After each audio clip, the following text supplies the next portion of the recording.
Chapter 31. The first time Nico fell into Tartarus, it had somehow seemed to last a long time, and no time at all, as if time had become elastic. But right then, as he and Will plunged through the void, it seemed to take days.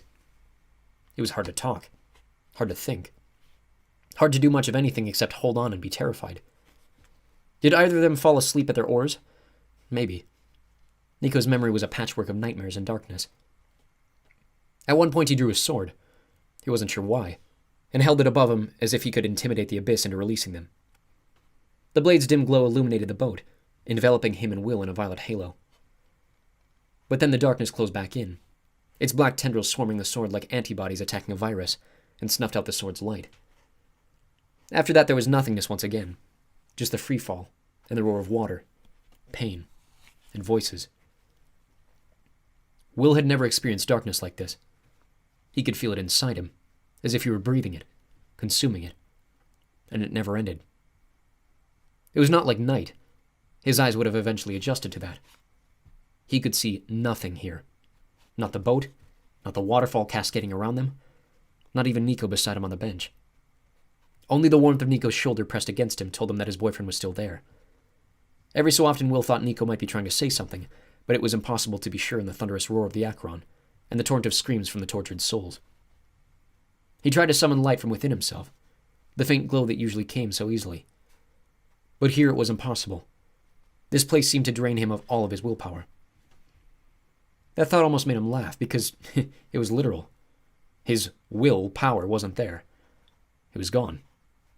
He just existed. But he existed with Nico. His sole comfort was that he wasn't alone. He had Nico, and together they fell. Nico fought against the darkness, against the fear and the cold that wanted to paralyze him. Turning his head took every bit of his energy, but he put his mouth next to Will's ear, took a measured breath, and then said the words he hoped Will would hear. 3 words. A promise of hope. The words tingled in Will's ear. They ignited his heart. I love you. And they fell. Nico noticed a tint to the darkness below, something between red and black. It grew, and as it did, so did the heat. At first he found it welcome, like the warmth of a spring day. Then it felt like the dead of summer. Then like a furnace, a pit of lava, the middle of the sun. He had a silly fleeting thought. Maybe this'll recharge Will. But the only thing the heat seemed to recharge was Will's need to scream. Will began to float off their bench. Upward? Sideways? Nico wasn't quite sure because the boat was twisting and spinning through the void, and his sense of orientation had gone haywire. The oars forgotten, Nico grabbed Will and held him tight, his legs straining to stay anchored under the thwart beam. I'm here, Nico told him. I've got you. But that, Will yelled, his eyes fixed on something below them. What about that? Nico followed his gaze, and he absolutely hated what he saw. The red-tinted darkness had now resolved into a deep ruby sky, punctuated with menacing darker clouds of... Oh. As their boat punched through one, Nico realized the vapor droplets were blood. Great.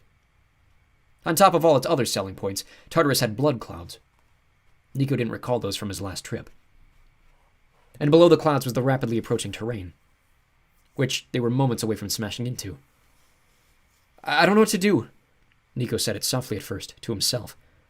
Then he looked at Will. I don't know how we survive this. The wind blew through Will's bushy hair.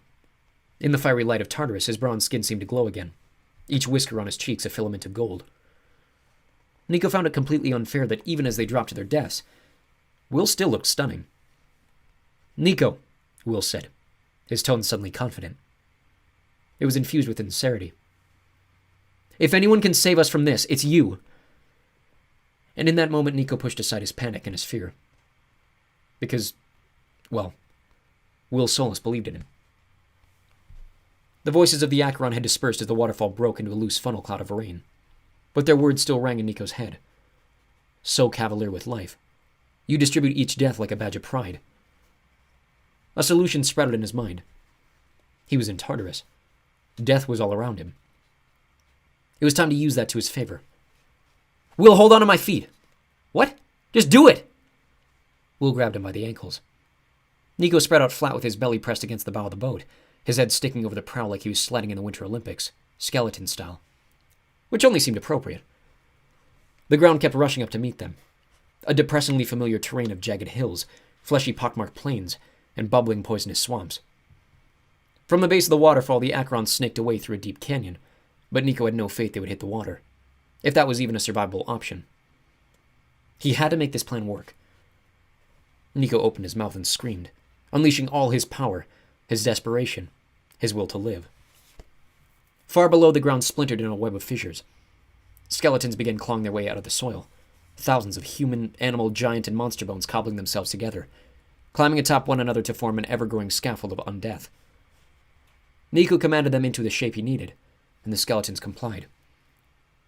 When the boat hit the top of the bone ramp, Will screamed, but he kept his grip on Nico's ankles. Their canoe skittered down the slope perilously fast, and bumpy at first, but the bones reshaped around their hull, slowing and guiding their descent. Moments later, the boat skidded to a gentle halt on the banks of the Acheron. Nico rolled out of the boat and collapsed on his back, gazing up at the blood-red clouds in Tartarus' sky. That's when he heard the laughter. Nico sat upright, worried that some horrible demon had already found them, but it was Will, sitting in the dirt, hugging his belly as tears streamed down his face.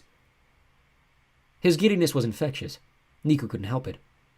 The enormity of what they just survived hit him, and the only thing he could do was laugh. "Nico, you..." Will dissolved into giggling. "You just built a half-pipe of the dead." "I'd like to thank Tony Hawk," he said, "and all the dead who made this moment possible." Right on cue, the towering slope of skeletons collapsed into a lifeless mountain of bones.